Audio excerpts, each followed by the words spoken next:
大的硕士生罗宾。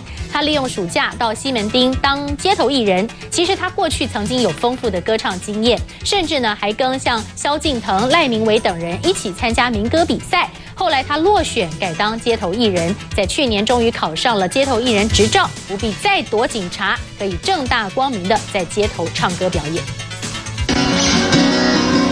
背着吉他，罗宾走在西门町的街上找表演舞台。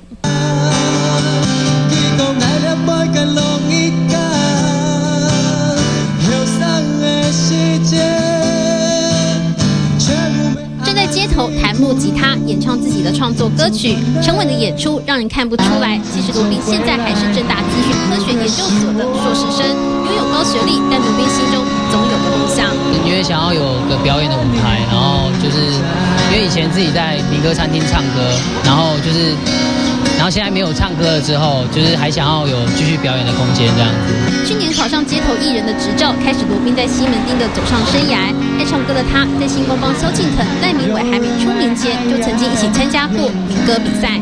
在天秤座第1届的时候，然后跟萧敬腾还有赖明伟一起比赛，然后那一届萧敬腾他拿了第1名，然后赖明伟第3名，然后我自己拿了第4名这样。萧敬腾、赖明伟一举成名，激励罗宾加倍努力。但街头艺人收入不固定，有时候唱了一整天，还不一定有人来听。常常都会没有人，所以我已经就是蛮习惯这样的方式。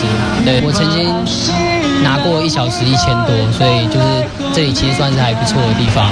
顶着大太阳在街头唱歌，罗宾飙歌，脸上也飙着汗，但只要有人捧场，他甘之如饴。你在新闻陈一鸣、赵国瑞才报道。好，今